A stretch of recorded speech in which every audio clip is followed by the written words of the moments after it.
All right, welcome back. Episode 221 of Chaotically and Taunt. We got a big show today again. Week 4 of the NFL on the back half, but we're going to start the show with MLB Playoffs. It's been crazy. Red Sox-Yankees has been probably the second best Red Sox-Yankees series we've ever seen. I mean, it's playoff baseball. Like, what can you say about it? Except for Dodgers-Reds. Fuck the Dodgers. But before we get into all that, make sure to like, comment, subscribe. Go check out Draft America.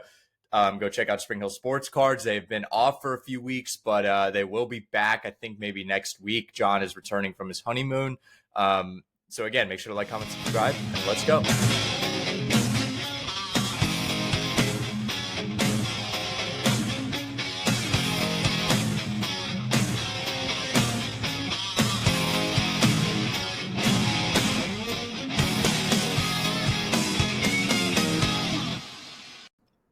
All right, Mike. So let's get Reds Dodgers out of the way here. I mean, of course, the Dodgers just run through the Reds, like I said would happen, like we both said would happen, that they would just turn the gas on when they wanted to, and it sucks because seeing Tito go out like that obviously blows.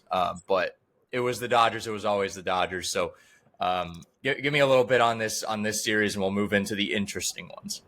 Yeah, and it always will be the Dodgers. I think this is like making them play in this round almost gives them like a new storyline angle that they need to sell. For that, you got Kershaw's last year. Oh, we're not the villain. We only won 93 games, and our bullpen stinks. It's like, okay. I mean, someone was going to be a sacrificial lamb, and I think this is what people would have expected when MLB expanded the postseason field.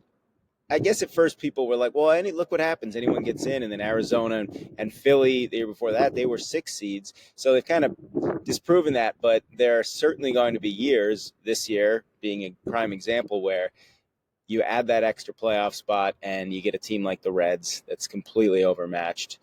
Even the Mets, we know their historic collapse. And I mean, I think if Arizona or San Francisco had gotten in, would have been really the same result. I think right now, Dodgers, Phillies, this is going to be the World Series. I think it's going to be just like last year where the Dodgers Padres winner was pretty much destined to win it all. And I think you're probably looking at the same thing. And the Reds, I don't know. There was no good option. I just think LA now, this rotation, healthy, dominant.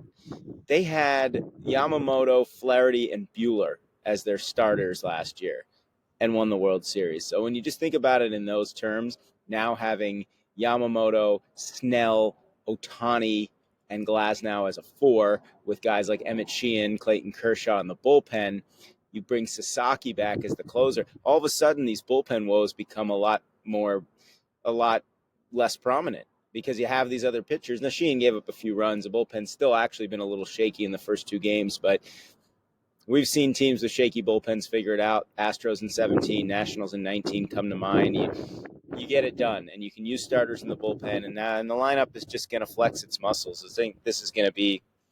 I think we're looking at a repeat. Honestly, I do. What do you think, the Reds or the Mets were the better option to take them down? I think almost the Mets might have been, even though they were bad recently. But overall, I think that team, the peak, was better. I think they had the star power. Yeah, I think they had at least guys like Soto, Lindor, Alonso, the kind of guys that maybe just for a short series could have put together a couple of big games. Yeah, I mean, and I also think if the Mets gotten in and sort of avoided that collapse, maybe they breathe a little easier. Maybe they feel like at that point they're playing with house money. Yeah, I mean, the Reds, nice little engine that could, scrappy Twins Brewers kind of thing, but Hunter Green, he looked bad. He was missing his spots all night 2 nights ago, and then last night they just Littell did what he could, but it just felt like a 7 seed versus a 2 seed in the NFL when that 2 seed is like the Chiefs at their peak against some team that just squeaks in at 8 and 9, like Miami. That this just felt like that. I mean, could we look at this Reds team in maybe a couple years and say like this was their first test, their first? It's a young Reds team. They finally get some postseason experience. Are we going to see them maybe next year make that big jump? And maybe not like the Orioles per se, but because the Orioles didn't win a postseason game. Sorry to dunk on you there, but just a young team, they get their postseason experience. They get their feet a little wet, and maybe they get their butts kicked, but they're going to remember this for a couple years, and maybe we'll see them more down the line. Yeah, I don't think it hurts to get the experience. I think they need playmakers. They need to spend some money. When Ellie De La Cruz is getting dropped in the order and he's the guy you're relying on, I think it shows that they were going to really struggle to score runs. And I think they were still a pretty average offensive team this year, but you just feel like they need to improve their roster. If they're going to really take that next step, they need a couple of big bats in the lineup if they can get them. I think they have good starting pitching, and I thought their bullpen did a pretty good job, especially at the back end this year. But the only way they're going to take that next step is if they add a couple of impact hitters. Yeah, and in game 2, they start since he scored early, and for a second, you thought, okay, like they're gonna make this. They're not gonna go down easy. They're gonna make this a fight. We're gonna see a game 3, and LA is going to have to show if they really have it. And then the Dodgers were the Dodgers, and they imposed their will. So I really thought we were gonna get that game 3, though. I was really disappointed. I honestly didn't even watch it. I was so exhausted from the Red Sox game. I watched the first couple innings of the Reds-Dodgers game, and I was like, I got to go to bed, man. I can't do this anymore. And then I woke up, and it was 7-2 or something like that. Not the best way to wake up. Yeah, you thought maybe MLB would get lucky and have 4 game 3s today. And then somehow, Kike Hernandez turns into Barry Bonds in the postseason. And I think it's just, in a lot of these sports, especially in like basketball, hockey, when you have 8 playoff teams, you don't have to play great in the regular season. And I think you could argue that Dodgers 93 win season is, that could have been a lot higher with a lot of crazy losses from their bullpen. I mean, I think they realistically were about a 100-win team this year, even with some of the issues that they had. And it's really too bad. I would have liked to see the Reds at least have one game of the 2 where they really took it down to the wire, but they just weren't competitive. Yeah. And the first, 4 years we've had, or 5 years now, of 3 wildcard teams in this 3-game wildcard set, we had 2 game 3s in those first 4 years. This year we have 3 game 3s. So Major League Baseball very happy with the 2025 playoffs to start. Well, and we'll talk about it with these other series. I believe everything in sports, in any sport, comes down a lot to the law of averages, because it's never about, you don't want to get wrapped up in recency bias or shorter sample sizes. Things are generally going to even out. So I'm not shocked at all that now we have a year where we have 3. I think in 2020, the BS season that it was, I almost want to say that we only had 2 that year out of the 8. If I'm remembering correctly, I am not even looking. I think it was 2. So, of course, you're going to have a year where all of a sudden you have 3. So, it's just how it goes. Yeah. All right, let's go into the big ones. Let's start Padres, Cubs. Game 3 is tonight. Give me a little bit on this series here. I mean, this is this feels a little higher tension too. This feels like one of these teams, whoever advances, is going to go on a run. To me, I think the Brewers have to be worried. I was very torn on this series. For the longest time, I was 100% Team Cubs in this, and we're starting to see that the Cubs they look like an all or nothing offense. And the Padres won the game yesterday exactly the way that you envision that they will win games in the postseason, which is getting enough starting pitching. And to Dylan Cease's credit, he didn't get through 4, but he didn't give up any runs either. And Morahone comes in, 2 1/3 scoreless. Mason Miller, absolutely the best he's ever looked. 5 strikeouts. 104 on the black.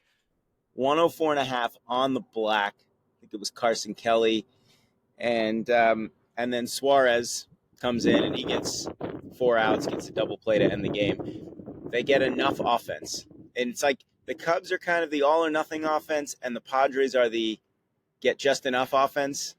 And the difference right now is the pitching. And maybe there's a sense of what you said about the Reds, about the Cubs as well. They haven't had a ton of postseason experience recently, but they have guys. So the thing is, the Cubs have a lot of guys on their roster that have experienced winning before. Kyle Tucker, Dansby Swanson have won World Series.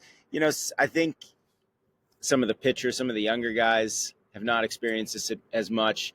PCA, Seiya Suzuki. So maybe it's a little bit of kind of getting a taste of the playoffs for the Cubs, but I don't know. It seems like when they go cold, they go really cold, and they're relying on the. And isn't it amazing? We've looked at like all these series, and the Dodgers are the only team that has like actually scored runs this postseason. I mean, Cleveland had that little breakout in the 8th inning yesterday.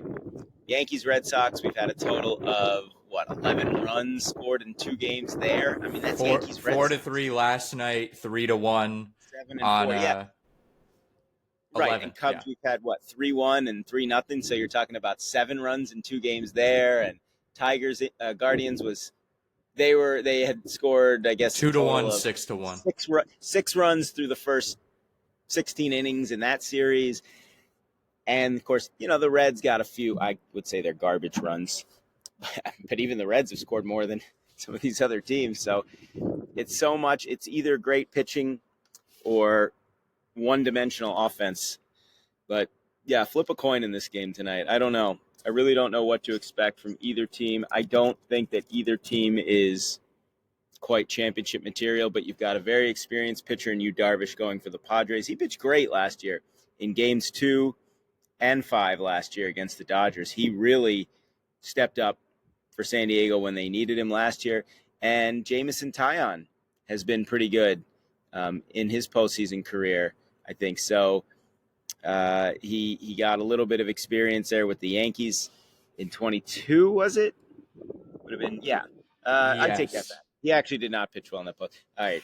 Well, anyway, he pitched well this season. A 33-year-old, he went 11-7 with a 3.68. But I think the Padres have the guy on the mound they would probably want for this spot. I mean, yeah, Pavetta's really good. Cease did enough, but Darvish is the experienced guy. And I know he took a lot of heat for how badly he pitched in the World Series for the Dodgers. Thank God for that. But he is now stepped up as the Padres postseason pitcher last year. So I would give a slight edge to San Diego. All right. Tigers Guardians, a 3:00 game today. First pitch in about an hour from now. What do we got here? I mean, listen, the Guardians or the Tigers felt like they were going to waste a prime to Rick Skubal start. He struggled, I think, in his last appearance against the Guardians, and this felt like hey, that was a regular season. Like we're in the playoffs now. We're not fucking around here. And I think the Tigers getting that game 1 win was really important because how they ended the season, if they lose game 1, it would have felt like a snowball just continuing to roll down the hill. And it felt like they stopped the snowball in game 1 a little bit. So, and then they lose game 2. So now you have a winner take all game 3. I love, and I got to say, Cleveland baseball is a baseball town. More than anything is a baseball town. I mean, that stadium, every single October, that stadium feels deafening. That stadium feels like it's impossible to win there just because of how loud and crazy those fans are. Yes. They keep putting themselves through the torture of postseason baseball. It never ends the way they want it to in Cleveland. But they don't quit. They do. The fans will not go. Like, they will show up no matter what, no matter how bad that Cleveland team is in the playoffs, no matter how many times they break their heart, they still show up the next year and they say, well, we can still do it. We still believe in these guys. And you know what? You're never going to hear booing because they're not the classless Yankees or Phillies fans that act entitled. I think that's a testament to the Midwest in general. I think the sports fans in Chicago, Minnesota, Cleveland, it's just, I don't know what it is. Maybe it's more because they see it as a community kind of thing than sort of like a larger than life, high stakes, kind of thing where it means a lot to them, but they also understand the difficulty of playing and winning in professional sports. So yeah, I love it. And Detroit's the same way. Detroit has a great fan base. They won't, and they may not experience any postseason baseball this year because I feel pretty good about Cleveland. I don't know what it is. I just think this Detroit team is missing something. They are just killing themselves with runners in scoring position. What were they like 1 for 15, or they left 15 on base yesterday? I mean, it is so demoralizing to struggle like that offensively. They actually out hit Cleveland 7-6 in the game. They went 1 for 15 and left 15 men on base. You cannot. I don't care if Tarek Skubal pitches every game. You're not going to win like that. And Cleveland, whatever, guards ball, whatever they call it, they do just enough. This is not sustainable to win a World Series under any circumstance. But is it sustainable to beat a free-falling team like Detroit? Yeah. And is it sustainable maybe to freeze out the Mariners lineup that relies a lot on the home runs? Maybe. Is it enough to get by the Yankees or even the Blue Jays or the Dodgers or Phillies? Or the Red Sox. Or the Red Sox, I hope. No, it's not. But their pitching has been outstanding. I was very surprised to see Cade Smith come out for the ninth yesterday. He pitched in game one. He threw 31 pitches yesterday, came back out after the Guardians scored 5 in the bottom of the 8th. And I would have to think he's unavailable for game 3. I mean, Stephen Vogt used him a lot last postseason, and it started to catch up to him. If you win, you'll have a game Saturday in Seattle. I cannot imagine that they have Cade Smith available today. So we'll see what direction he goes. He's used his bullpen guy, a lot of his bullpen guys in both games, including Hunter Gaddis, who would be a candidate to close. So Cleveland is just, man, it's like smoke and mirrors, but they've got some good voodoo. I compared them to the Pacers, right? Like lost the semifinals last year, very average season. All of a sudden they get hot. Maybe they'll get the break of, if they get to the ALCS, they won't have to face the team that beat them last year, which was the Celtics for Indy. It would be the Yankees for the Guardians. Who knows? And we were joking, Jose Ramirez gets hurt in game 7. His dad gets into a fight with. I'd love to see Jose Ramirez's dad get into a fight. I'd love to see Jose Ramirez get a World Series ring. I mean, when you think about great players that have spent their whole careers with one team, he had a taste of the World Series. He got to game 7 early in his career, but we know Cleveland, the Indians Guardians franchise, has always found a way to break everyone's hearts. So we'll see. But I think this year's team, this is all house money, as they say, for the Guardians. They had no business being here. They finished the year 19-4. I mean, the fact they get home games is just crazy too. Yeah, and that is a big deal. I mean, you'd say for some teams it's not, but I think it is for Cleveland. I actually think it is. All right, and then the big one, Red Sox, Yankees. I think more than anything, but more than any of the other series, this series, every single pitch is incredibly high stress. Like I think Major League Baseball should make a special exemption and just give us make this a 7-game series, because this has been the best series, I think, of the week by far. Just a drama level.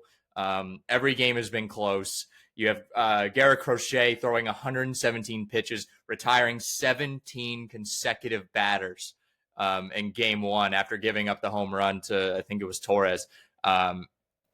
It's drama. That's all I can say. It's Red Sox, Yankees. I think it's better than the wild card game we got in 21. I think it's better than the ALDS we got in 2018. I think the next one that tops it is 04, and that's it. So, and I wasn't alive for the other ones. 95 was a 4-1 in the ALCS. It wasn't much there, and then before that, I definitely wasn't alive. So, but tonight, the rookies, Connor Early, Shitling, head-to-head. I mean, I love this, too. The fact that it's rookies in Game 3, it feels like an agreement. Like Aaron Boone and Alex Cora have some sort of gentleman's agreement of like, all right, if you're going to throw the rookie, I'm going to throw the rookie. We're going to see what we can do here.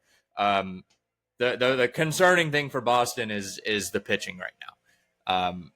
Lucas Giolito, who would have been your Game 3 starter, not on the, he's hurt for the wild card round. And then Garrett Whitlock, big bullpen piece, kind of crumbles Those 47 pitches yesterday, you're not probably not going to get them tonight. So, but then Chapman, I mean, you can't talk about the series without talking about Aroldis Chapman in game one, melting down in the top of the ninth, or almost melting down. Basically, a Jonathan Papelbon, Craig Kimbrell-esque performance. You don't have Red Sox postseason baseball without a closer giving you a heart attack. You just don't, because Aroldis Chapman felt like he did it just so he could lock in. He was like, I'm going to load the bases just so I can lock in and do this. And I mean, he turned the gas on when he needed to, but this has been a classic. This is a classic series. I think we'll talk about this series, hoping game 3 ends as dramatic as the first two have. This will be like the classic series. It is, I think this was the series that no matter what was going to go 3 games. I mean, these two teams are too closely matched. There's too much intensity. I think both teams probably feel like they should have won the game they lost. The Yankees had the prime opportunity at the end of game 1. The Red Sox come so close to hitting a grand slam there in the 7th. They come so close to cutting down Chisholm at the plate. Karen Duran, so close to making that catch. I did not even see in that. left field. It was a diving catch. Yeah, it was a diving catch. I got to say, it was not an easy catch. People are saying it was an easy. It was not a simple catch, diving on your stomach, but he did miss a catchable ball.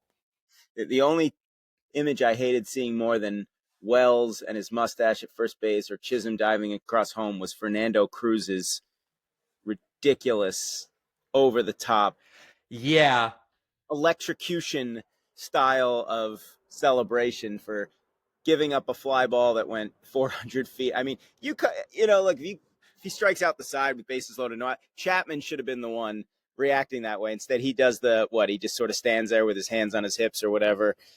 He's like standing there like Superman. Who's been really, really good. And it scares me that even though this is the first postseason start for both, I was talking about the law of averages before.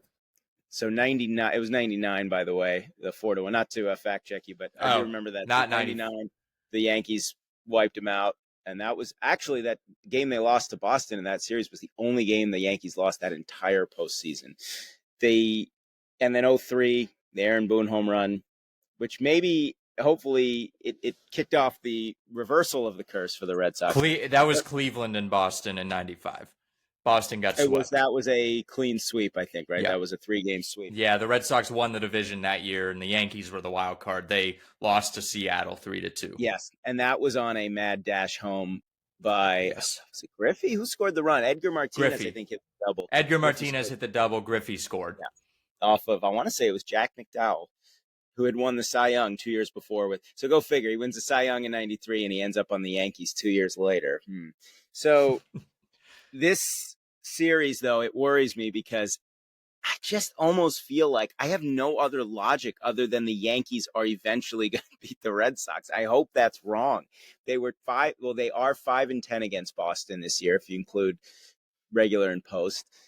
The Yankees have taken 4 of the last 5. Remember, Boston took 9 of the first 10 or 8 of the first, or maybe I'm 1 game off, but the series has turned. They swept them in. I know they swept them in Boston. Yeah, it was 8-1, and then it's been 2-4 for the Red Sox since.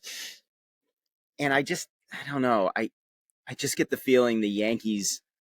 You were texting me last night that you didn't think Boone could light a fire under these guys, and you're right. Boone himself cannot light a fire under these guys. I actually think these guys, unfortunately, may have a fire that they've lit themselves. I think this is going to be a great game. I just hope it doesn't end in a Aaron Boone style walk-off heartbreak for the Red Sox. I would love to see it end the way it did in game 1, where the Yankees shoot themselves in the foot. Maybe Chisholm makes an error late in the game. But I'm starting to look at it and I'm like, okay, so the Yankees are facing the Red Sox. No Roman Anthony, no Lucas Giolito in a game 3. They advance. They're going to face Toronto. No Bo Bichette, who was so big for the Jays all year. That puts them in the ALCS right there, right on the doorstep of getting back to the World Series. And then who's there to stand in their way? Seattle, the Mariners, team that's never been to the World Series. The Cleveland, Guardians, team that's doing it completely with smoke and mirrors. Detroit, who admittedly beat up on the Yankees last time they faced them, and Skubal didn't even pitch in that series. But can you really trust Detroit after what we've seen so far? And so I just have this feeling like the winner of this series is going to win the pennant. I'm not definite on that. I think Toronto and Seattle have strong cases. I wouldn't even be shocked if Cleveland did it, but you just feel like this is that series where these two teams are, and the Yankees are 35-15 in their last 50 games. It's the other thing that scares me. I looked at it, I think the Red Sox went 14-13 in September. Not like they're playing bad baseball, but it feels they like weren't good. They weren't good by any means. I wouldn't say that they were good in September. They were I would say they were disappointing. This should not have been as close of a race as it was. There's no reason they should have clinched it in the final series of the season. They needed to beat Detroit to do it. That was not that's not the way you want to go into the playoffs. But like I said, in 21 they did that. They were underwhelming in the month of September, and they needed a 5-run comeback walk-off on game 162 against the Washington Nationals just to get in, beat the Yankees in the wild card round. I don't even remember who we played in the DS. Oh, the Rays. Beat the Rays in the DS, the number 1 seeded Rays, and then take Houston to a game 6 or a game 5. Yeah, I think a game 6. So I think that, again, it can go one of two ways. Either you play really, really well just to get in and you look really, really good, and then you spend all of your energy on just getting in and looking good, and then you fall flat on your face in the playoffs. Or you use that as a jumping pad and jump into the playoffs and you just go on a complete run. Or you look like shit like the Tigers have, and you can either use that as a motivator, like, hey, they don't believe in us, let's go show them, don't believe in us, we're going to fucking kill you. Or you just fall flat on your face. I mean, there's 4 ways, I guess, it can go. Right. And Boston, it's like, again, I don't know, because remember they needed that big comeback in 21, right, to beat Washington to get in. Tonight just feels like a coin flip. Again, unfortunately, I give a bit of an edge to the Yankees just based on recency bias and the law of averages. And I think, if there's one silver lining about last night's game, I think it's that Chapman didn't pitch. He had thrown 24 pitches the night before. Bednar's gone 2 nights in a row now. So there's that feeling that maybe you got a little bit of an edge going in with your bullpen. And I don't think the bullpen was bad yesterday for the Red Sox. I think Whitlock had the kind of the meltdown there. But for the most part, when Bayo doesn't get through the 3rd inning and gives up 2 runs, the rest of the guys gave up, 1 over 4 1/3, and they kept him in the game. Yeah. I want to go back to the Devin Williams celebration, or not Devin Williams. Fernando Cruz, his celebration. I think the initial, fuck yeah, let's go, the screaming I was perfectly fine with that. I was like, all right, chill out. Once he stood in front of the dugout and started pointing at this guy and screaming, I was like, all right, just go into the dugout, celebrate with your boys. I was like, that's enough. I would have said the same thing if Aroldis Chapman did that. I was like, dude, it's game 1. We still have to win another. Don't spend all your energy on game 1. I say the same thing to Fernando Cruz. It is game 2. You won your first game. You have to save your energy. Honestly, I thought at the end of the game, was it Story who flew out to end the game? I thought that one was gone too. Yeah, so many close calls, and maybe that's a sign that it's the Yankees' year, or maybe it's just Rafaela. It was Rafaela. Yeah, he flew out to end the game. I thought he hit a home run to tie it up. I really did. Right, and that's just that's an awful feeling, isn't it? When you're so close there, you're just so darn close. And the Fernando Cruz thing, I know, and of course the stakes aren't quite as high playing rec league ball, but I know I get an adrenaline rush if I get into a jam, and I know if a guy hits a ball deep, all I'm doing after that is just I'm bent over on the mound, exulting, I can't. I'm you're praying. That's all I'm doing. Yeah, it's just that, and you're just or maybe I'll just you pat the glove, you give a little yell, but I just don't want to see. I love the cap tip. I love when they do take the hat off, put it classy up. That's my favorite. That is so classy. That's my old baseball type of thing. Like, you didn't need to get all up, like that. You just put the cap up. Thanks, man. Head into the dugout. Move on to the next inning.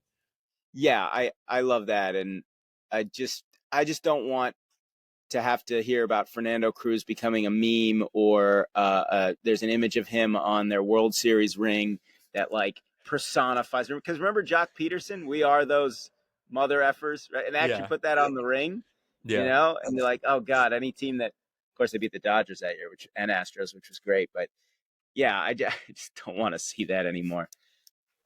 Yeah. I don't think that'll be. I mean, we got to remember this is like the wild card round. I think Right. because it's Red Sox Yankees, we get lost because number one, it does feel like a war. And this honestly does kind of feel like they're playing for the pennant right now. It does. It does. And the hope is that if the Yankees win anyway, the hope for me is that this is an emotionally draining series, takes a lot Yeah. out. You've got a rested Toronto team, even sans Bo Bichette, that's a tough blow. But when the Jays needed to, they put up runs against Tampa. They won their last 4 games. And I think maybe they need a little time, maybe not. I was listening to Keegan Matheson, who covers the Jays, and he was saying the Jays are out there playing spring training style exhibition games at Rogers Center, blaring loud music, having the dance crew out, trying to simulate normalcy, not sitting at home waiting for these games to start. So Yeah.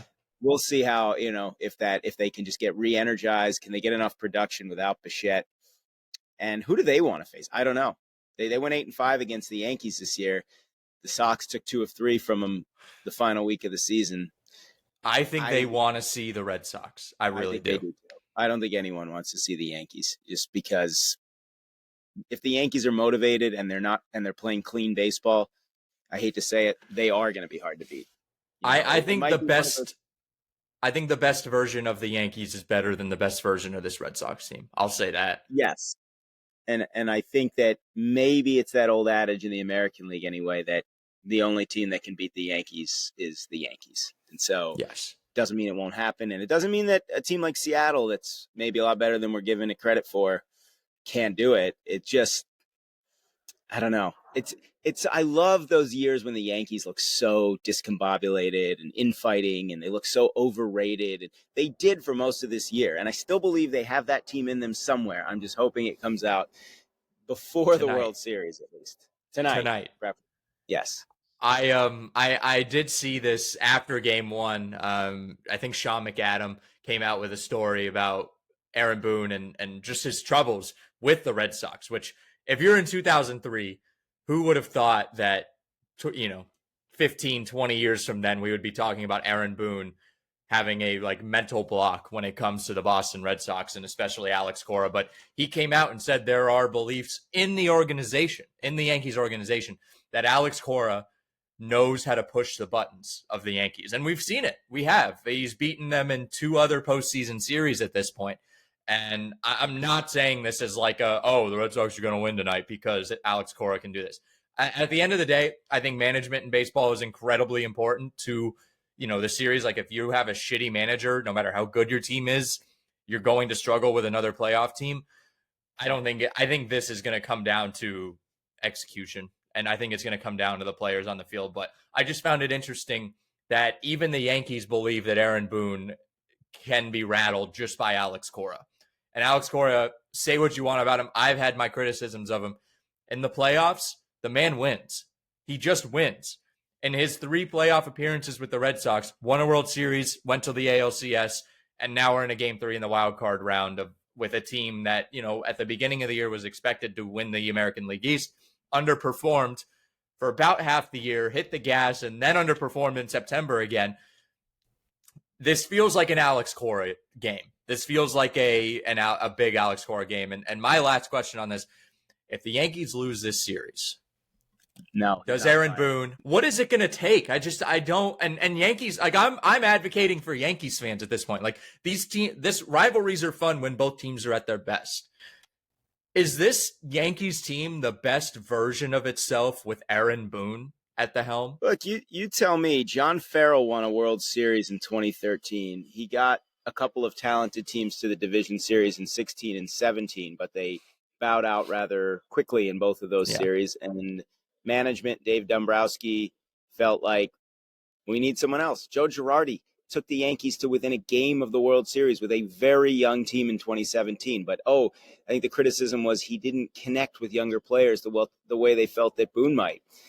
And it's like, it's weird because in that sense, you'd think the bar is set insanely high. Farrell was 5 years removed from a World Series win in his first year as Red Sox manager. Then Cora comes in. His first year, he wins the World Series. And I'm sure you know better than me, or than I do, but there were probably times these last few years when Red Sox fans were like, I think Cora's got to go. Right? Yes, there was many. I mean, you listen to WEEI. Tony Maz, that whole radio station was just anti-Cora propaganda the whole time. It was, and every Red Sox fan, ever since 21, it was really like, are we going to do this again with Cora? When they brought him back after his suspension in 2020, there were people who were like, why are we doing this? Why are we going back to the same old thing? We stunk in 2019, even after winning the World Series. In Boston, it is World Series or die. That is just I think it can be ridiculous. I honestly chalk it up more to general management more than anything with the last few years. I don't think Cora is fully to blame. I would, again, blame it more on management and ownership at this point. I think Cora is a competent. Who else are you going to go get? Tell me who. Cora is a top 5 to 10 manager in the game. You're going to get rid of that guy? Really? Who else is going to be better out there? I don't think you're finding anyone else out there that is better. And I still think he has shown it.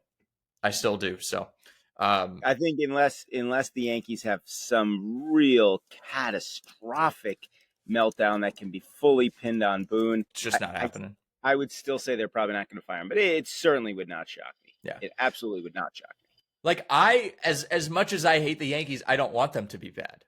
It is a lot more fun when they win 95 games and then they lose in the DS, or they lose in the ALCS in heartbreaking fashion, or they bow out in the wild card round to the Red Sox, or they do X. But when they are good and they are relevant and they still lose, that is good for a rivalry. And I think a Yankee fan would say that about the Boston Red Sox. They don't like when the Red Sox don't even make the playoffs, when they're not even relevant to the rivalry, because as we see, when the rivalry is hot, it is the best possible thing for baseball. They say it every single time. ESPN, which by the way, ESPN sucks. They suck. They stink. Awful. Quieting the crowd noise is crazy. Horrible. The audio has been horrible from the announcers. It has been horrible. And this is a multi-billion-dollar industry. And they have like loud, what sounds like gunshots or explosions going on in the background of these things. And then they're quieting crowd noise. I don't give a shit about your announcer. Let me hear the crowd go crazy. That is what it's about. I could care less about Matt Vasgersian throat fucking Aaron Judge on the broadcast. I don't even know if it's Matt Vasgersian on the broadcast, but it's Carl Ravitch. I think he's good. Yeah. My favorite thing is Michael Kay got replaced. He is so bad. I am so tired of him being anywhere outside of broadcasting Yankees games. He was roasting Met fans. He got replaced with Kevin Brown and Ben McDonald of the Orioles broadcast. Of course, they paired them with Jessica Mendoza, so that definitely takes away from it. But they're fantastic. I'm very happy about that. They're doing the Cubs series. And Carl Ravitch, who grew up a Red Sox fan, by the way, doing the games for ESPN. But I'm really glad. I don't think ESPN's going to have him next year, right? I think they're done. This is the last year, and we are so incredibly happy. Great news. I do love it. I love playoff baseball on ABC. I will say that. Just the logo. I love having the ABC logo with playoff baseball. I hate that it's ESPN on ABC. I would like specifically ABC coverage of playoff baseball. That would be nice. But when the Red Sox and Yankees rivalry is good, it saves baseball. Like 04 was great for baseball. 18, like I remember, that was great for baseball. This year, it is great for baseball. So no matter what, if you are a Yankees fan or a Red Sox fan, you want the other team to suck, you want them to lose 90 games, you don't like the rivalry. You just don't. It is good when these teams are good. So I want Aaron Boone fired because I think that would make the Yankees better and that would make the rivalry better. I'm just going to say it now. I'm sick of Aaron Boone. Yeah, interesting thought process. By the way, Blue Jays in their playoff history has never faced either team. It'd be really fun to see them play a division rival. They played the Rays in that joke 2020 Yeah, series at the Trop with no fans, and they did play the Orioles in the wild card game in 16. But they haven't faced the two biggest heavyweights in monsters. the Yeah, AL East playoffs, so that'll change. yeah. All right, let's go into the NFL. Week 4 of the NFL. We had a lot of crazy shit going on. Let's start Thursday Night Football, Seahawks, Cardinals. Seahawks just felt like they got bored. So they were like, you know what? Or the NFL was just like, you know what? This game stinks. Let's make it close. Cardinals came back late. Seattle kicked the game-winning field goal. But it doesn't feel like either team is really all that good. I know Seattle is tied for first, but they just don't feel like a really good playoff team. They feel like a first round exit, even if they make it in, or a late collapse again. Yeah, well, I mean, look, if you told anyone they were 3-1, I think they would take it. And they do have a win over Pittsburgh. And I think Darnold's put up pretty good numbers for all the heat he took about, that contract. They ran it well. They did let Arizona back in the game. But hey, division road win, right? Never Yeah. apologize for a division road win. So, And yeah, Seattle and I don't. Arizona is always weird. It's always a weird game. Yeah, it is. It is. And Seattle's defense got 6 sacks in this game. I think there's a lot. Not a lot. There's a decent amount to like about Seattle. Again, I agree with you that they don't look like they're elevated to an elite team, but I think they're going to be firmly implanted in the playoff chase. And they won 10 games last year, right? I think they were 10-7 last year.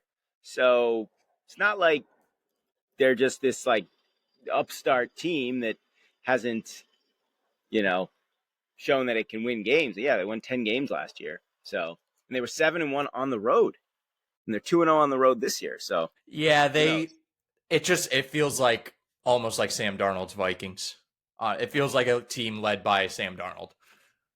To me, that's all it is. Which they are a team led by Sam Darnold. All right, to the Ireland game, a ginger quarterback in Ireland. That is returning to the Holy Land. That's just hilarious. I love that the NFL was able to make that happen. But Steelers, they handled business. Carson Wentz though looked competent. This Vikings team is not going to roll over with Carson Wentz like the Bengals. Right. With Yeah, but the story that stood out for me was Skylar Thompson getting mugged. So now you have an yes. international game where you're telling players to stay in their hotel. Now you have a player getting mugged, but Roger Goodell says, they'll evaluate. I'm sure everything will be fine. We'll be playing games in Asia soon. How about North We're Korea? gonna have you saw we're gonna have 16 international games. He wants to get to the point where it's every single team plays a game internationally.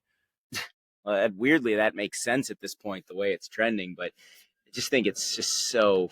It's the least shocking. It's the least shocking news to come out. Yet it's still disgusting to me. Yeah, well, that and guy getting mugged. Yeah, I mean, sure, that can happen anywhere, but the fact that it does happen here in an international game, and what are they going to say now? No matter where you go, stay in your hotel. Don't go Yeah. to Buckingham Palace next time you're in London. I just hate it. I don't have much to say on this game. I mean, Wentz put up a lot of yards. Justin Jefferson finally had a big game, 10 for 126. Steelers win ugly. They're not actually good. Not worried about them. That's all. Yeah. Tomlin, 9+ wins, whatever. Clock up.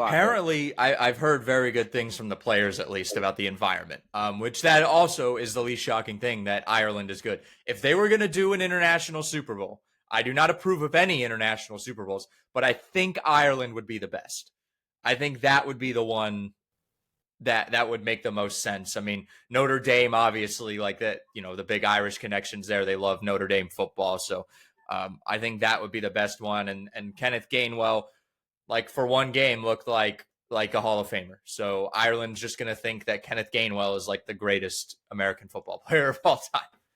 Now, when the players said the environment was good, was Goodell holding a gun to their head, forcing them to say that?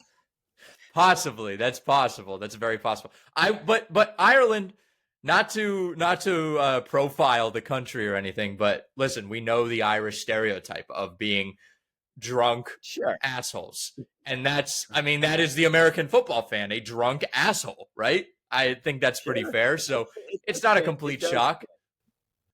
I would like if they had the international Super Bowl, Ireland would make sense. So Roger, if you're gonna do it in Ireland, please. I don't want to see it in London. I don't want to see it in fucking Germany.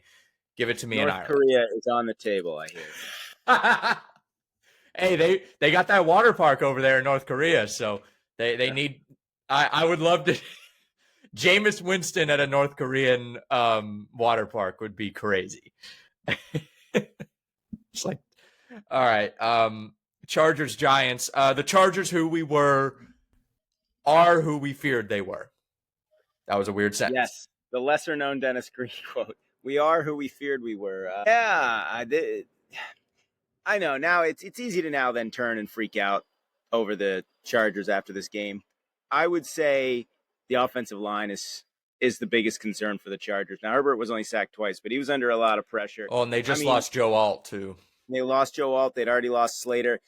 Hampton ran 12 times for 128. Herbert won for 24. They only had 13 carries. They averaged 11.7 yards on those.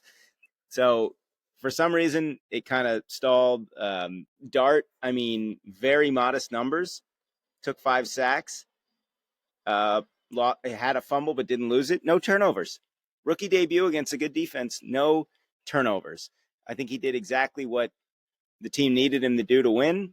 And for the Chargers, yeah, I don't think this game necessarily says, oh, they're just awful. Doesn't necessarily even say they're frauds. It does say that there's a good chance they're not truly elite. Really I think it says that no matter how good the coach is, you can't take away the chargering. Like that. Yeah, exactly. That identity will always be with them, no matter how good of a coach you have there. It's always going to be there and to be in the back of your mind, because this is a game they should have won.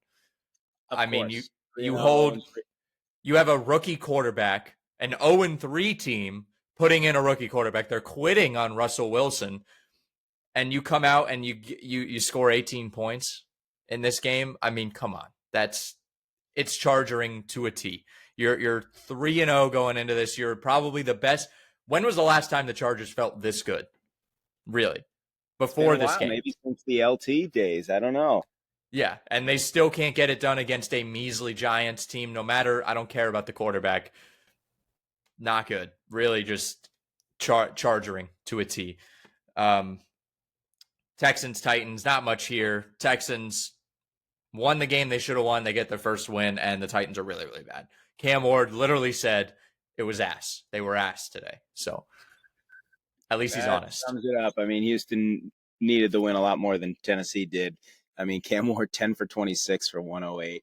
Yeah, Stroud put up good numbers. No one's gonna be like, oh yeah, no, Texans are fixed. But yeah, they won the game, and now they might be playing a Lamar Jackson-less Ravens. So, Commanders, Falcons fans, this is your Super Bowl. This was your Super Bowl. You get Michael Penix Jr., best game of his career. You get a score from Bijan. I think it's Bijan. I thought I heard something saying that he's going back to Bijan now. I don't know. I don't know anymore. I'm calling him Bijan still. Bijan, Drake London, Kyle Pitts, Tyler Algier, scores from all those guys. I mean, and this wasn't even a 34-27 game. This was a, Commanders backdoor cover type of game. But Falcons should be happy. This was a good bounce back after that horrible game against Carolina. Yeah, and they beat Dan Quinn. They beat Marcus Mariota. Maybe a little extra juice there for Atlanta. They've been very up and down. When the games they've won, they've looked good. Well, I guess the first game they looked good, but they falconed it. Yeah. And then just a total. Or Baker imposed his will. One or the other. Yeah. I don't know yet. Yeah. Complete dud last week. But to be able to bounce back from that, I think that does say something that the Falcons have a little fight in them. And for Washington, I mean, can you really expect to go 2-0 right off the bat without Jaden Daniels? I thought Mariota actually still played okay.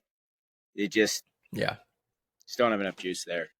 Bills Saints, definitely closer than you like if you're the Bills. But listen, sometimes you got to play a little close, right? You gotta simulate that pressure, even if it's against bad teams. And the Bills, I mean, their schedule is still pretty easy for coming up. So I would not much here. Josh Allen is Josh Allen, and the Saints playing inspired. They're not laying down. They obviously last week they kind of showed us who they really were, but this week they showed that they can play inspired football. Yes, I do think you can give some credit to Kellen Moore. I know they're 0-4. They've played some pretty solid teams to start the year. Cardinals, 49ers, Seahawks, Bills.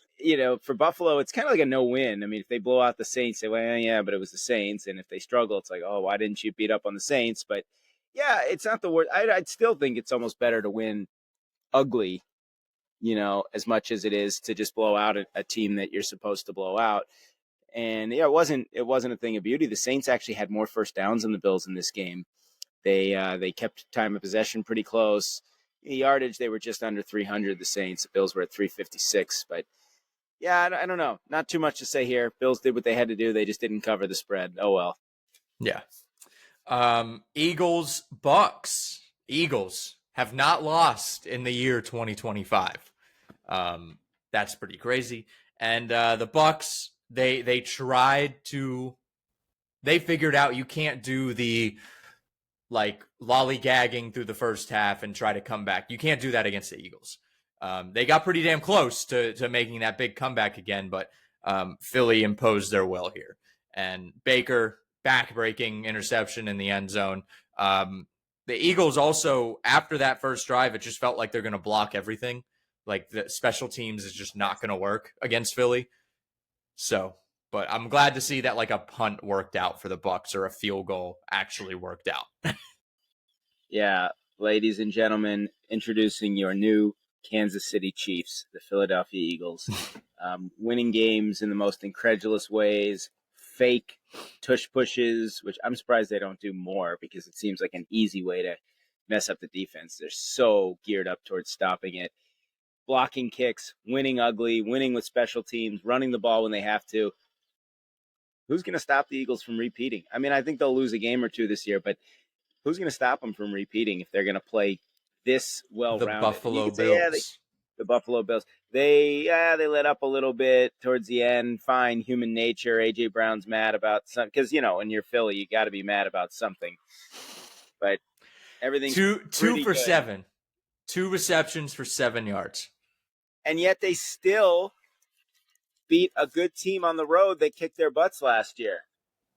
They scored 31 points. Sorry, I don't know. I just got a weird text message.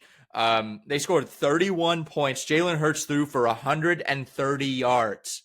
They ran for 88, and they scored 31 points. I mean, how is that possible? I don't know, but it means they're really well coached. They're really deep and well-rounded as a football team, and they're really, really confident right now. And oh boy, we thought, oh great, the Chiefs are out of the way.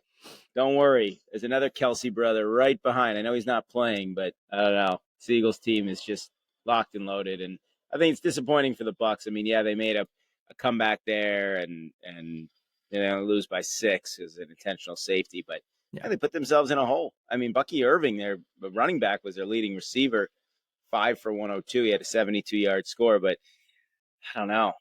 I just feel like this Eagles team has this same mojo that the Chiefs team had up until the Super Bowl last year. Bucky also out this week. Rashad White is going to be the main back for Tampa. Yeah, and no Godwin in this game, right? Or no Mike? Was Mike Evans in this game? No Mike Evans. We did get a very limited Godwin, I believe. Yeah, 3 for 26. Yes. Yeah, so remember how the Patriots back in the day and the Chiefs always face teams when they're beat up and injured, and so they play the Bucks, who are down a couple of receivers. So yeah, you did get Emeka Egbuka 101, second leading receiver. Yes. He's gonna be a problem. I will say that he's gonna be a major problem for the league. So just look out for that one. Browns Lions 34, Browns 10. We're getting Dylan Gabriel, and Shador Sanders is miming to the press. I don't know if you saw this video. Have you seen this? He is actually miming. They are asking him questions, and he's going like this. He's going, not speaking, but he's moving his mouth. He's actually miming. Mine was like, or he's miming with his mouth, not the. He's not doing the. He's lip syncing, yeah. Lip syncing, whatever you want to call it. Yeah. He's doing that to the media because he's pissed that he's not starting this week. That is the belief that as to why he's doing that. Yeah. What the fuck? What is going on? I have no idea. I mean, at least the Browns don't have to worry about a winless season. I guess that's all I could say for them. Is that they got their win out of the way, and it's a mess. It's the Browns. I expect nothing less. At the Lions, they did what they had to do. I mean, a little bit of a sluggish start coming off that Monday night game. That was to be expected. Modest numbers for Goff, modest numbers for the run game, and yet 34 points on the board. They beat a bad team by 24 points. Lions are. There was a lot of panic after week 1, and it's a lot less now. I'll say that. Yeah. Lions, there's something about them though that just doesn't quite feel right. It just doesn't quite feel right. It doesn't feel like last year, which I know they got bounced in the playoffs, but it just doesn't feel quite right to me. Well, I think the expectations are now so high. I just think now we look at the Lions through a different lens. We hold them to a higher standard. I think a couple of years ago, if they were 3-1, you'd be like, all right, finally the Lions. And now we're saying like, maybe they're not the same. Maybe they're better off being a little under the radar again, being kind of like, oh yeah, the Lions are so last year, so 2 years ago. I don't know. It's hard for me to say. But they win a high-scoring game last week. They win kind of ugly this week and still put up 34. I get what you're saying. I don't know if I can identify it yet after 4 weeks. Yeah. Panthers, Patriots. Drake May is like the next guy, I think, and I think he's having one of those seasons where it's like I'm proving I'm the guy. And the Panthers return to form. I'll just say that. Maybe that week 1 or that week 3 shutout was a major, what's the word? I don't know. Just not the Panthers. Well, it was an anomaly. Yeah, they stood out. Outlier. Yep. Outlier. Right back to kind of what they were doing. I mean, Dalton, 5 for 6, 58, and a touchdown off the bench. I like it. 100 QB rating, or 100 QBR, 146.5. Yeah, May, hard to tell with the Patriots because they lay an egg week 1. They kind of lay an egg last week, kind of back and forth. But yeah, I mean, May looks pretty good. He looks pretty good. Ran for a touchdown in this game. Pats, maybe it's taking them a few weeks to embrace this Mike Vrabel style that they were very soft under Gerard Mayo last year, and maybe even under Belichick at the end. Yeah. Colts, Rams. What to say about this one? If I had a nickel for every time a Colts player fumbled out of the back of the end zone on a sure touchdown, like with a back-breaking fumble that turns the ball over. I don't know how to say it. I would have 2 nickels. Why the fuck do I have 2 nickels back-to-back years? I just don't understand it. I don't remember. Jonathan Taylor fumbled against Denver, running into the end zone, and he just dropped the foot. Why do these guys think that looks cool? It doesn't look cool. It's stupid. There's absolutely no reason. I can understand a little bit with Adonai Mitchell. It kind of looks like, based on the run into the end zone, he was being chased down. He tried to switch the arm, but it looks like he tried to switch the arm so he could celebrate. Do the Barry Sanders. Run into the end zone and hand it to the fucking ref. That's all you have to do. Then celebrate. But make sure that it is scored. Make sure you cross the end line with the football. Like, after Jonathan Taylor, why is that not being drilled into the Colts' head? I don't want to see another touchdown celebration from the Colts for the rest of the year. I don't want to see it. That is just another one of those poor coaching things. And listen, the Colts are 3-1, so a lot of those things are covered up, but a lot of penalties in this game. And then that big one, Adonai Mitchell had a massive holding penalty that, if Adonai Mitchell doesn't hold on that play, Jonathan Taylor, I don't think he scores, but he definitely picks up a first down. That would have been a very big first down on that play. I don't think JT scores because of the hold, because, Adonai Mitchell doesn't make that block. But Taylor does pick up a first down on that run. This game was just a Colts holding themselves back. They looked like the better team here. I will say. And the Rams look good. They looked really good, but the Colts look like the better team. They showed they can hold their own. They just looked like a young, stupid team. So overall, I was incredibly encouraged. I think this Colts team is for real. And don't listen, if you look at the game from, the outside, if you didn't watch the game, you look at this Colts team and you say, oh, they lost 27-20, like they're not for real. They are for real. This looks like a for real team. Just a lot of stupid mistakes and shot themselves in the foot. That's all you can really say about it. Yeah. And for the Rams, Matt Stafford at the end of the half, 96-yard drive or 97-yard drive at the end of the half in like 2 minutes to score. That's Matt Stafford. That is vintage Matt Stafford. He showed he still got it. So, and then the Tutu Atwell, the Tutu Atwell 88-yard touchdown on the first play of the drive. They sent 10 men on the field. There were 10 men on the field for the Colts defense. How does that happen? That's another one of those like poor discipline young team. That just shows that is coaching. That is pure coaching. I'll never forget the 2003 wildcard game, the Colts Chiefs, where neither team punted, and the Chiefs at one play, Manning caught him with 14 guys on the field, and Chris Berman said even if they had 14, I don't think they would have stopped them anyway. My takeaway, I didn't actually see this game, so I was going to let you go. I just know that I feel a lot less stupid because I was starting to fret that I picked the Rams to win the Super Bowl this year. Stafford's going to play like this. Do you think he'll do the Kershaw, his good buddy? They both go out in their final year. He announces a retirement. I didn't come away from this thinking the Colts were frauds. I thought that they're going to have a game where they get humbled or they make some mistakes, or that, they're not going 17-0 and you're on the road against a good team. So, yeah, I think the fact that they kind of shot themselves in the foot is a little more alarming than maybe they just had an off day or they were outclassed. But no, I still think there's plenty to like about this Colts team if they get their heads screwed on right. And I think there's a lot to like about this Rams team. You could say the perception is that it's McVay willing them, or, oh, you worry about Stafford's age. He puts up 375 and 3 touchdowns. Yeah. Kyron goes, for 5.9 a carry. Puka puts up 13 for 170. Career high in yards for Puka. Yeah, and we haven't heard a whole lot from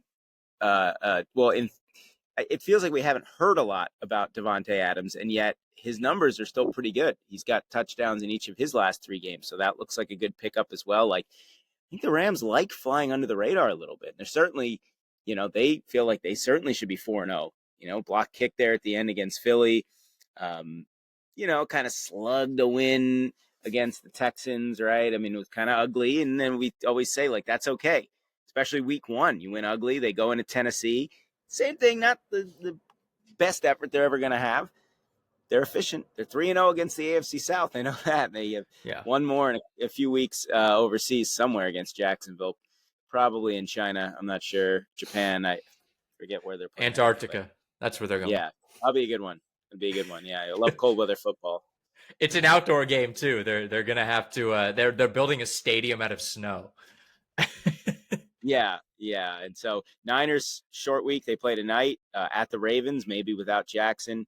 And then Jacksonville, wherever, international bye week, New Orleans. So they had a chance to puff up their record a little bit. Yeah, I don't think the Rams won on Sunday. I think the Colts beat themselves, but then that's good because the Colts really won. They beat themselves. Listen, I think they're 4-1. The Colts are 4-1. They lost the game, but they beat themselves, so they technically did win. So congrats to the Colts on winning on Sunday. This was just it was a maddening game to watch because you could see that this team was in it. They should have been there. The Rams are a Super Bowl. I think it's safe to say the Rams are a Super Bowl contender. They should have been in it. The Colts were right there. They should have won this game. So that's encouraging overall for me as a fan. But I'm going to look back at this one in a few weeks and just say, man, why couldn't we do that? Why couldn't we just hold on to the football? Why couldn't we put 11 men on the field with 2 minutes to go in the fourth quarter? So heartbreaking, but exciting game to watch. That was the best. If you're going to lose, that was the way for the Colts to lose. That is a positive way to lose for the Colts because they were very much in it. They showed they belong there. So overall, I'm happy, but I'm frustrated. Jags 49ers. We're getting a Liam Cohen Robert Saleh fight. Robert Saleh would kill Liam Cohen in his sleep. I'll say that. I didn't know about this. Oh, But you yeah, don't know? There is a no. apparently sign stealing saga going on in the NFL now. We are getting Astros level sign stealing. I think it was Robert Saleh was pissed at Liam Cohen, or maybe it was the other way around. Someone is sign stealing. I don't know, but Liam Cohen having the holdback guy doing the hey, let me at him, but he's not actually going to go at him because Robert Saleh would kill Liam Cohen. He would. But the fact that Liam Cohen just got to like jaw at him and was like, hold me back, bro, hold me back. I love that.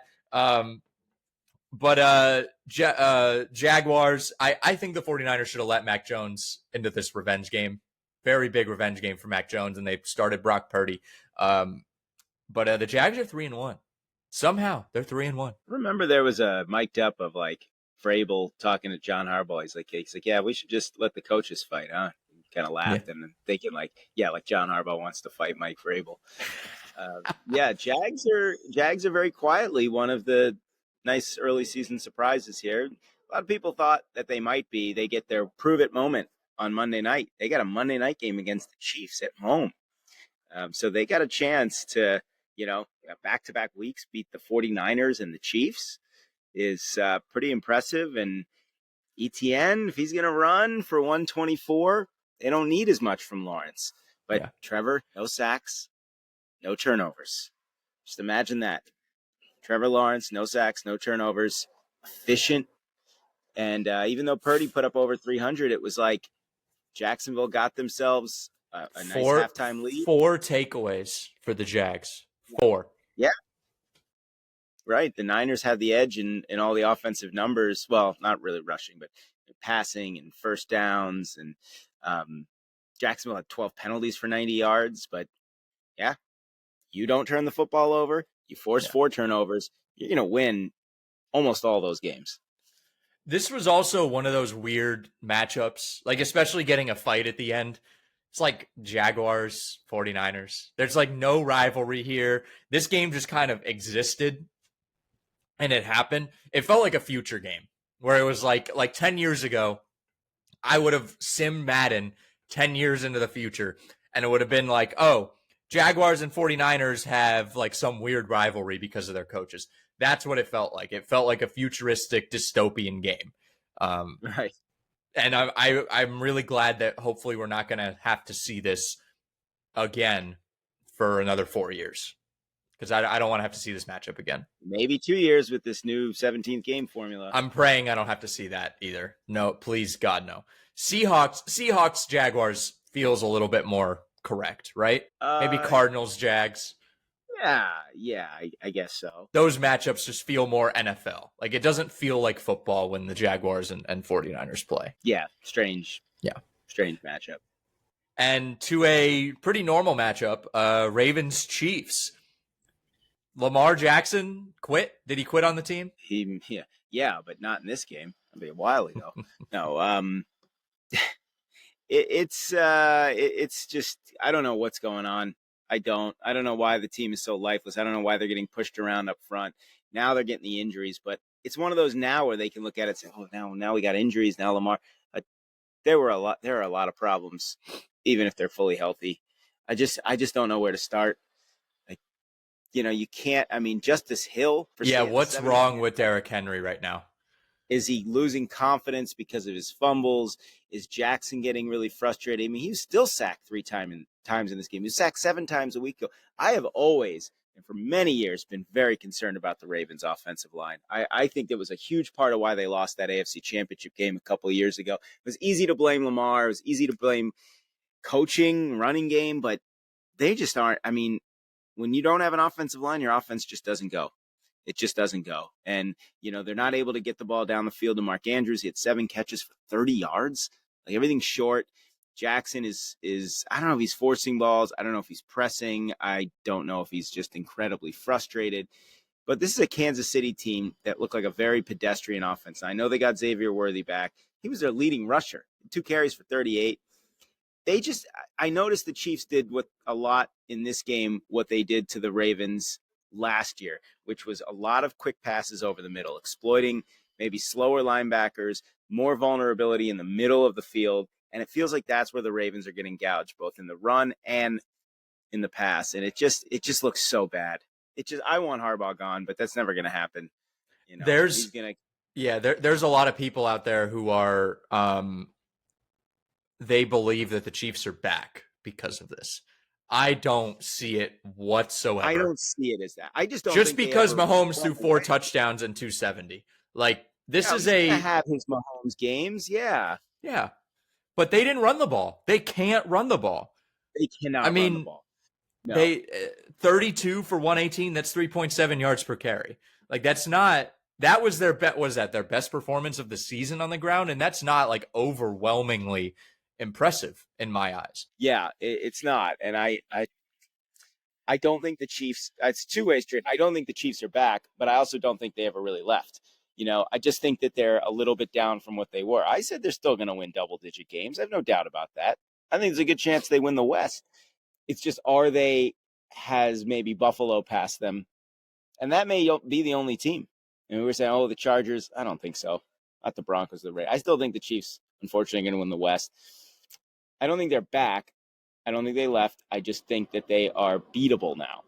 Yeah, they're not the dynasty. Not by the Ravens. They're not a dynasty. No. They're not the dynasty that they were. I don't think they're a bad team. I agree. I think they'll win at least 10 games. But this game is not. This is not the, oh my God, they're back. Like we're going to see them in the Super Bowl this year. I don't think that's a guarantee. I don't think that's going to happen. This was a confidence booster. This was like hey, at least we're 2-2. We're not dead. The Ravens feels like they're dead now. We said it. This was the winner, loser goes home game. And the Ravens, time to go home. Time to pack it up. Maybe not the whole thing. You're only 1-3, but this is not as big of a game as it's being made out to be. It just looks bad. It's just the Ravens. Just everything just looks team. It's just so frustrating. It's frustrating because you almost feel like have they hit their peak at this point with what they have? Yeah, so. It does, and that is the most depressing because your peak was losing in the AFC title game at home. Right, and never having a lead in that game. So yeah, sorry, Mike. Sucks. Used to it. Yeah. Football, both of us are in the same boats as football fans, at least. Raiders, Bears, Caleb Williams, Bears, 2-2. Any reason to believe? Believe in what? That they're maybe playoff team? Maybe. Yeah, I want to be excited about the Bears. I really do. I think winning a game like this, gutting it out, that they held Geno to 117. I know, say what you want about Geno. You hold any NFL quarterback to 117 yards. But they gave up 240 on the ground. It's like there are a lot of reasons the Bears should have lost this football game, but again, they win the turnover battle. It was an ugly game offensively, but they won the turnover battle 4-1. And so it's part of what growing as a team is. And I think if you told any Bears fan after 4 games that they were going to be 2-2, not even a question. Not even a question, they take it. Yeah. Doesn't matter how you get there as long as you get there. Doesn't matter. Score more points than the other team after 60 minutes or 70 minutes. Their upcoming schedule, they have the Commanders. Or is it a bye week already for them? It is. Yeah, they have a bye week this week. What the fuck? I hate. That's too early. Week 5, too early for a bye week. Commanders on Monday Night Football, then the Saints, then a possible Lamar Jackson-less Ravens team, Bengals, Giants, and then you see the Vikings, Steelers, and Eagles. But they have a chance here. They can ring off some wins. Maybe they can look like a competent team heading into that Vikings game. Maybe. I'm going to assume Jaden Daniels will be back for that Commanders game, though. Yeah. Who knows? But I think that would be big. Yeah. But I think, look, be cautiously optimistic if you're a Bears fan. Yeah. Sunday Night Football, second highest scoring tie of all time. The highest was in like 1920 something, 1923. Also scoregami as well. Obviously, Well, since it yeah. was second highest scoring of all time. Um, Fair. let's look up the highest scoring tie. Highest scoring tie in NFL history. Boston Patriots, Oakland Raiders, 43. They tied at 43 points in 1964. Love that it was the Boston Patriots before that. 34-35. Remember, Tommy Maddox completes the Hail Mary to the 1-yard line on the last play. This was close to that, though. This was a ton of fun. Jordan Love almost threw the game away on that last play. Left with What 1 was going second. on there? Everyone's sitting there. Hike the ball. Snap the ball. What the fuck are you guys doing?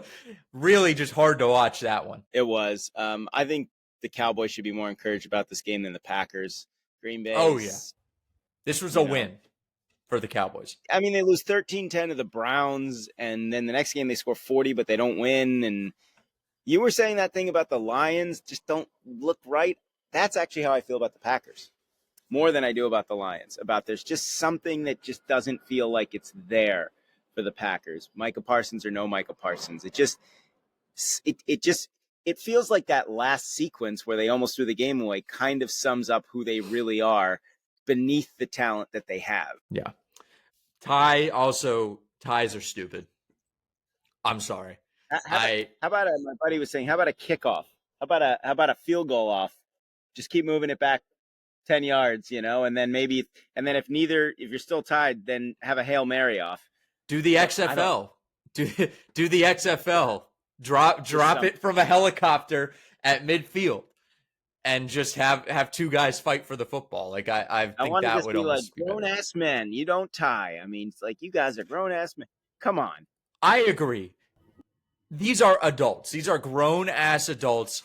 We sit here. What other sport ties besides like hockey? Every once in a while, Well, you get a tie. And they got rid of that. They got rid of that. Oh, they did? I'm not even aware of that. Remember, they have shootouts. They've had shootouts for a long time now, and they used to be. Well, hockey does the point system, so at least I thought that after the shootout, like if they tie on the shootout, then they tie, or something like that. Well, you don't tie on the shootout. I remember the Bruins and Oilers had one a few years back where it went like 20 shots or something with the. Okay, so they just go until they win. I did not. Yeah. Well, and the NFL too. I mean, obviously, overtime. When was the last time we had double overtime in the playoffs? Oh, well, Ravens Broncos in 2012. Yes. Panthers Rams, one of my favorite games of all time in 2003, the 03 season. The Steve Smith X-Clown play. It's happened. I think it happened maybe in the Dolphins in like the 70s or 80s. I want to say maybe it was Dolphins Chargers. It's pretty rare. It's pretty exciting. I think in the postseason, if I'm not mistaken, the overtimes are the normal 15 minutes. But it's weird. You would think they don't want ties. Is this a player safety thing that now they only play 10-minute overtimes? Weird. Yeah. Don't get it.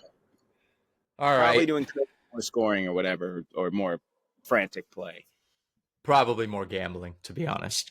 Yeah, like that too. Airtime. Well, no, not airtime, but yeah. Jets, I mean, the Monday night game stunk. They stink. And we had two of them. Thanks, Goodell. We had two of them. I don't want to talk about these games. So we'll just talk about two things. Out of principle, yeah. Tyreek Hill, career probably over. I think it's kind of safe to say that. That was just gruesome. Gruesome. It was. Yeah, and I look, I mean, we have our opinions about Tyreek Hill, man. I hate to, I'm not. No, I don't think it's right to dunk on someone after that. No. I wish the league just kept them off the field for different reasons, but not for something that looks like that. That's not good. But yeah, tough blow for him. Tough blow for the Dolphins. I guess again, they did what they had to do. It felt like it was real desperation for the Dolphins. Yeah, both teams were 0-3, but the Jets are the Jets. Fields, again, the numbers, they ran it. He had 81 on the ground, 226 in the air. I feel like they're not losing because of Justin Fields. No. For once we can be like, they're not losing because their offense stinks or their quarterback stinks. They're losing because defensively they're kind of getting gouged, but they're just not playing good football. And they've kept these games. Well, 3 of the 4 games they've kept close. They got blown out by Buffalo, but they were in it against Tampa. They were in it against Pittsburgh.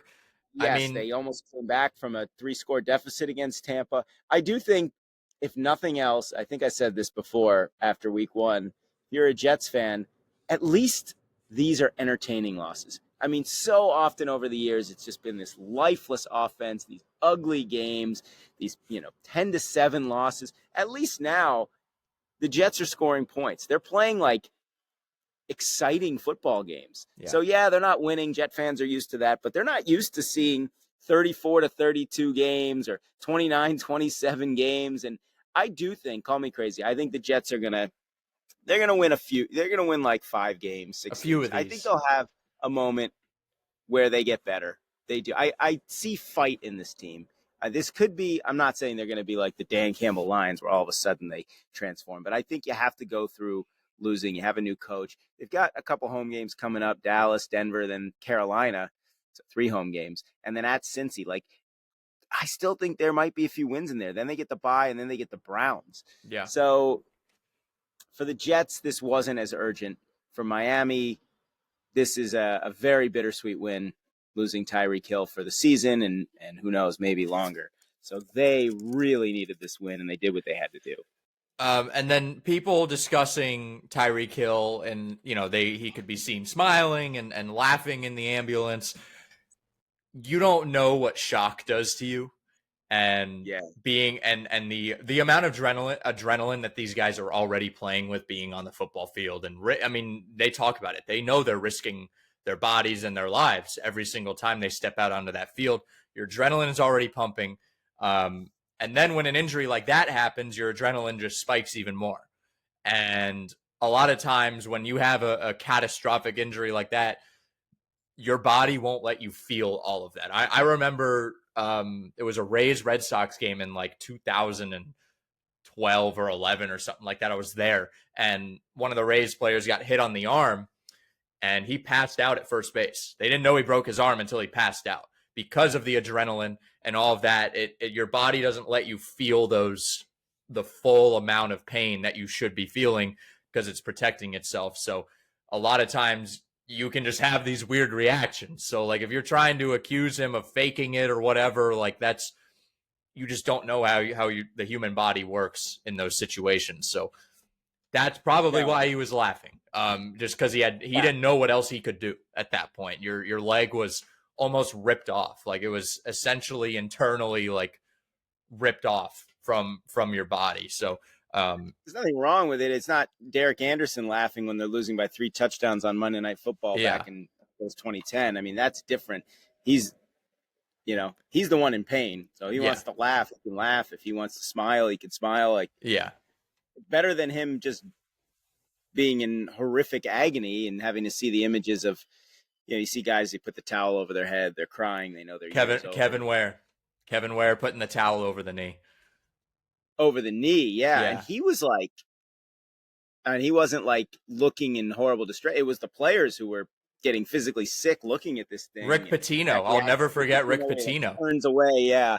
Yeah. So weird how that happens. I've seen guys also pass out from adrenaline from injuries of playing baseball. A guy separated his shoulder, dislocated his shoulder, and tried to stand up and just went down. I just passed out from it. And When I was in my car wreck and I broke my arm, I got out of the car and pretty much collapsed. I didn't pass out, but I collapsed from the pain. And I remember like walking across the road, like US 41 and Sarasota, and walking across the road and just like stumbling across because I was holding my arm in so much pain because it's just, and I remember my heart was like, your heart's beating fast, like that shit. The adrenaline is just pumping through you. You can run through a wall. Like you're ready to like run through a wall at the same time, and you're in so much pain. So if you're gonna attack Tyreek Hill for things, there's plenty to attack him for. Not that, but that is not something. Right. That is not something you should do it for. No. Yeah, definitely not. And then Bengals Broncos. Jake Browning. It's not gonna work. Not this time. I need Jameis Winston in a Bengals uniform pronto. Anthony Richardson. I'm sure there's something the Colts need from the Bengals. Anthony Richardson could go over there right now, and I think he could be better than Jake Browning. I mean, Jake Browning, he has cement in his feet right now. There is nothing that is exciting about that quarterback. And I had a fantasy football bad beat. I was down 1 point with over 2 minutes to go in this game. I had Bo Nix and Jamar Chase, and the Broncos ran it down to the 2 minute warning. They literally could not stop running the football, getting a first down at the end of that game. I think there was one with like 2:30 to go, and they ran it for like 12 yards. They just ran it up the middle for like 12 yards, and then they just fucking kneel it out. They just knelt the game out after 2 minutes. I was sick to my stomach. I scored the second most points in the league in my matchup this week, and I lost by 1 point. But no one wants to hear about your fantasy team. But fuck the Broncos. Fuck Sean Payton for screwing me specifically over. They should have ran a play specifically for me to win my fantasy matchup. Nothing else matters. But I don't have anything else in this game. I mean, the Broncos won the game that they should have. They needed this. They really did. Yeah, but both home teams Monday night desperately needed a win. Both home teams delivered. Yeah. It's too bad for Browning because it's a real opportunity for him to prove he could play in this league and maybe get a starting job somewhere next year. Yeah, Bengals look like the old school Bungles that we saw for so much of the 90s. 2000s. Yeah, it was bad. Yeah. 2010s. Forever. I don't want to shit on Andy Dalton, though. He had some good years there. All right. To week 5. Actually, hold on. I want to do this one real quick thing. I'm going to give you some teams, and we're going to decide if they are contenders or pretenders. Looking here, Buffalo Bills, contenders or pretenders? Wow, they're contenders for sure. New England Patriots. I'm going to say contenders. And this is playoff contenders, not Super Bowl contenders. I'm just saying playoff contenders. I do think so. Pittsburgh Steelers. By default, sure. Jackson's hurt. Burrow's hurt. It's Mike Tomlin. They reserve they're like on open table, they reserve a playoff spot every year. They just get there before everyone else. How did we let this happen? The Pittsburgh Steelers are going, like, I'm looking at the North right now, and without Lamar Jackson, the Baltimore Ravens are not good. Cooper Rush, by the way, if you didn't watch preseason Ravens games, you wouldn't know that Cooper Rush was a Raven. I knew Cooper Rush was a Raven. I felt like a professional when someone was like, oh, Cooper Rush is on the Ravens. I was like, you didn't know that? How the fuck didn't you know that? Why don't you watch? I felt like such a smart ass. And I was like, Cooper Rush is on the Ravens. You just didn't know that. You weren't smart enough to know that. But yeah, the Cooper Rush Ravens are not it. How did we let this happen? Indianapolis Colts. Yes, definitely contenders. I agree with you. I don't, I think they're a good football team. Jacksonville Jaguars. I want to say that they're going to fall off a little bit late this season. I think they'll hang in there. Not as sold on the Jags. Houston Texans. No. LA Chargers. Yeah, I still believe in Harbaugh. I actually do. That Harbaugh. I believe in that Harbaugh, just to be clear. Kansas City Chiefs. Oh, yeah. No question. Chiefs, yeah. Denver Broncos. I'm not sold on the Broncos. I wouldn't be shocked if they get there. I don't think they're a serious contender. I really don't. I just kind of like with the Packers. I just don't know if Bo Nix is it, at least not yet. Las Vegas Raiders. No way. Do I even have to say it? Philadelphia Eagles. Yeah, of course. Eagles are right now, until otherwise proven, the best team in the NFL. Washington Commanders. Barely. With a healthy Jaden Daniels, barely. Detroit Lions. Yes. Green Bay Packers. Yes, they're still a playoff contender. Minnesota Vikings. Every time I say no, they prove me wrong, but I'm going to say no again. Still going to Chicago Bears. No. Tampa Bay Buccaneers. Yeah. Again, I think the division is just going to come down to them in Atlanta, so they got a good shot.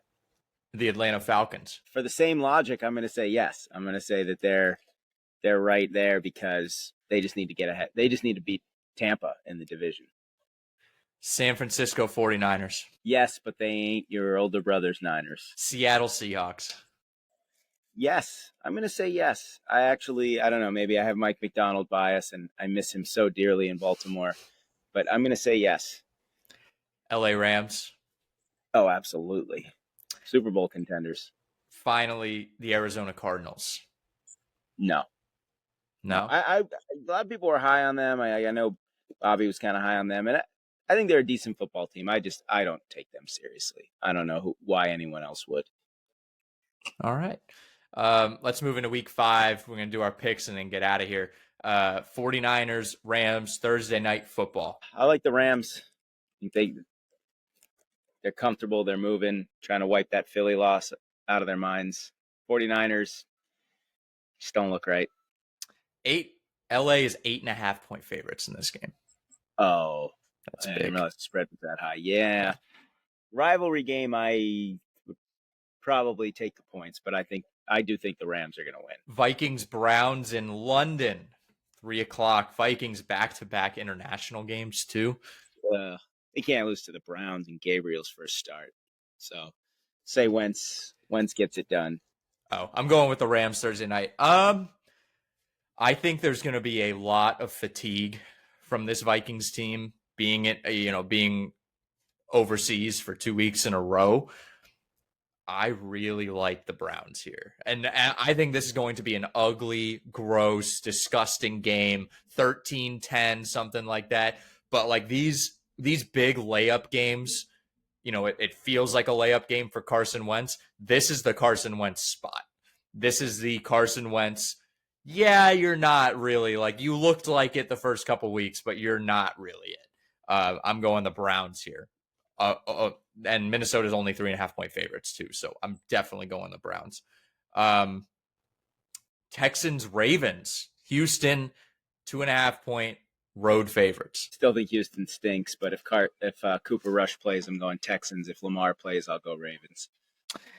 I think either way, I'm going Ravens here. I don't know why. I think the Texans are incredibly underwhelming, and I think they just keep letting you down. They've been letting you down. They will keep letting you down. And it's going to be close. It's going to be a very close game. Giants, Saints. Jackson Dart, maybe a little 2-3 action, undefeated start to his career here. Yeah, I feel like first road start.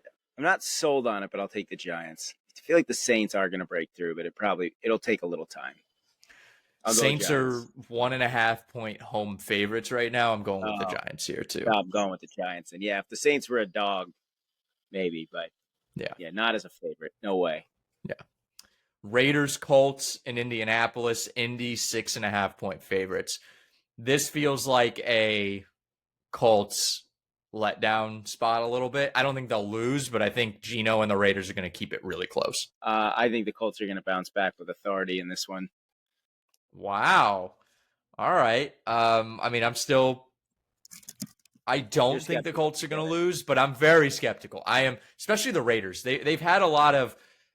It feels weird playing the Raiders this early in the year because the past few years, I mean, we remember the Gardner Minshew year with the Raiders. They played the Raiders. The Carson Wentz year, the Raiders basically knocked us out of the playoffs. Carson Wentz missed a wide open T.Y. Hilton.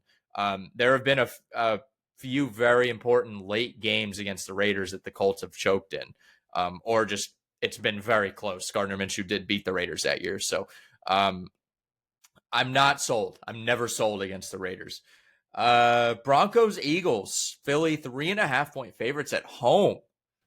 That's a weird number. Wait, what is it again? 3.5? 3.5 at home. Denver and Philly, did you say? Yeah. Denver and Philly. I know. Wow. They know something. That does feel a little fishy. But I just think could be one of those where you still take the spread and Denver loses like they did in Kansas City on that like blocked field goal. Yeah. Would almost take Denver with the points. I just think Philly will keep finding a way as they always seem to do. I would be sick. I would be sick if that happened. If they're like a blocked field goal again for Denver, except like this year's Chiefs are able to do it. I'm telling you, get ready for it. The spirit has shifted. I'm going with Philly though. I still have to go with Philly, but Denver, I mean, that makes me really think. That makes me really think there. Cowboys, Jets, Dallas, 2.5-point road favorites. I'm liking the Jets here, man. Yeah, I know it's so dangerous to give the Cowboys, a road favorite. And they played a Sunday night game, and this is a Stephen A. Smith kind of freak out moment. Oh yeah. Oh I yeah.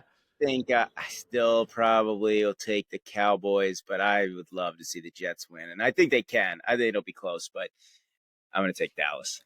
I think the Jets have been inspired. They've been playing close football games, and Dallas has just been. They keep it close, but I mean, they tie that emotional game against the Packers. And what did they do week 3? Wasn't it close week 3? Who did they play? Dallas? The Bear. Oh, they got their butts kicked by the Bears in week 3. Yeah. I think I really like the Jets in this spot. They got to get a win somewhere, right? They have to. They've been close in a lot of these games. They have to win one of these games against like a team that is above them, a team that is skill wise above them. So I'm going the Jets. Dolphins, Panthers in Carolina, Miami, 1.5 point favorites. Ooh, the post Tyreek Hill bump. I'll take Miami. I don't know why. I just want to take Miami. I think the Panthers are just going to be this weird team where you don't know who they are. They don't know who they are. They're going to come out and they're going to kick your ass some days, but they're going to get their ass kicked the very next week. So I think Carolina. Like, is Miami 2-3 and Carolina is 1-4? Well, that This does is sound tough. reasonable. This is I think the other way around could be just as reasonable. I think it's a coin flip, but I'm going to take Carolina just because you took Miami here. Fine. Tampa and Seattle. Seattle is not 4-1. They are not a 4-1 team. Seattle 3.5 point home favorites. What is Tampa? 2-2. 3-1. Tampa's a 4-1. I don't know about that. Tampa's a 4-1 football team to me. Really? Wow. Yeah. Maybe I'm just pissed off that the Bucks let down against the Eagles, but again, if they don't have the fully healthy receiver room, I don't know. Seattle, I don't think they're that great, but they might have like scrappy vibe. And Darnold knows how to win in the regular season, so why not? Just to be the contrarian, if nothing else, I'm going Seattle. I'm going Tampa here. I think Tampa plus 3.5 is also really, because even if they lose, it feels like they're going to lose in a heartbreaking fashion again. So I'm going Tampa at least plus 3.5, but I really like that money line too. Titans Cardinals.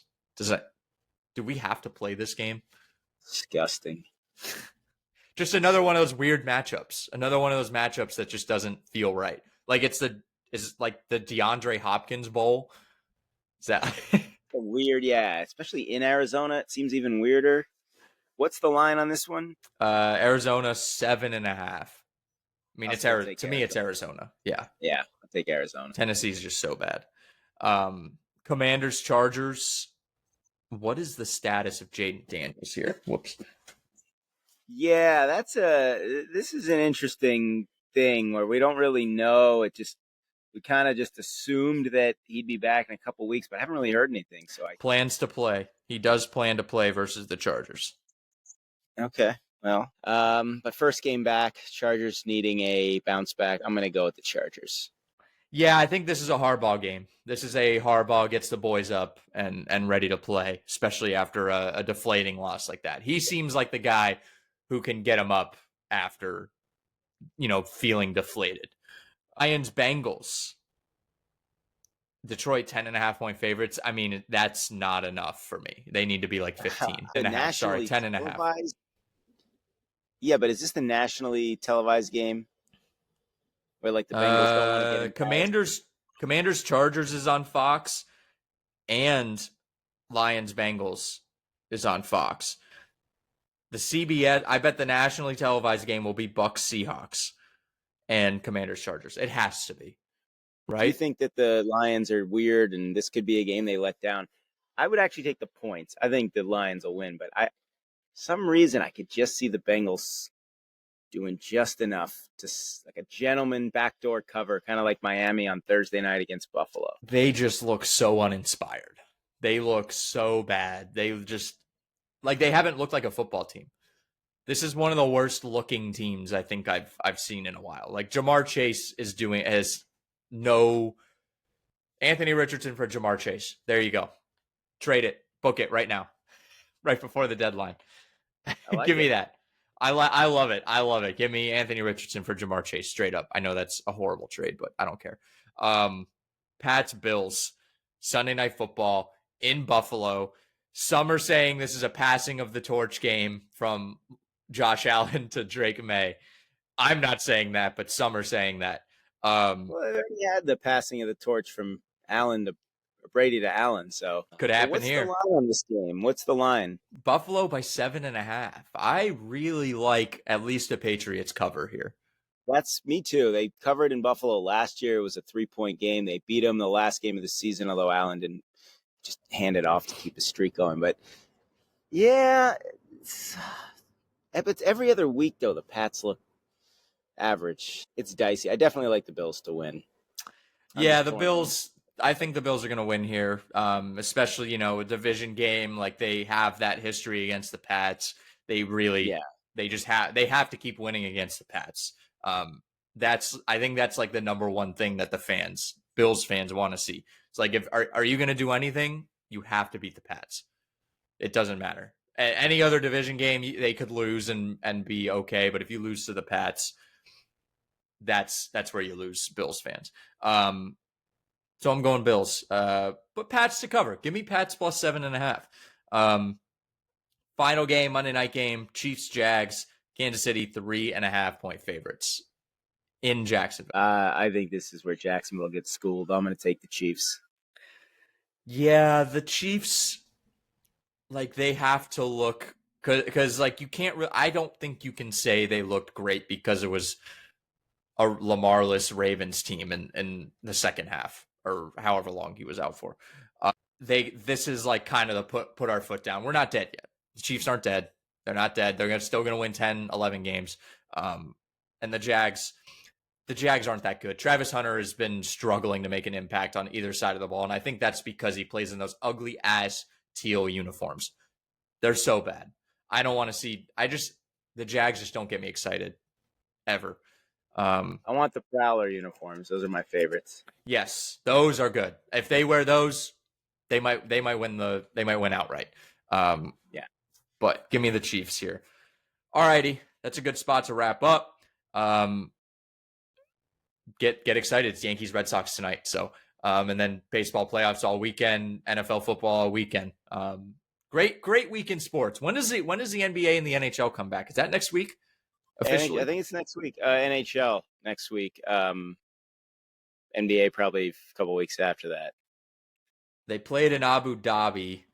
When does the regular season start? Give me a regular season. The Nets are playing Jerusalem on Saturday night. There are some weird matchup. Like when the NBA does all their international shit, it's like weird, isn't it? It's very bizarre. Playing in Abu Dhabi again on Saturday night. When is kickoff? I don't know when they don't even show the regular season. Whatever. Whatever. All right. Thank you all for watching. Make sure to like, comment, subscribe. Have a great weekend, and we'll see you next week. Let me log in real quick to the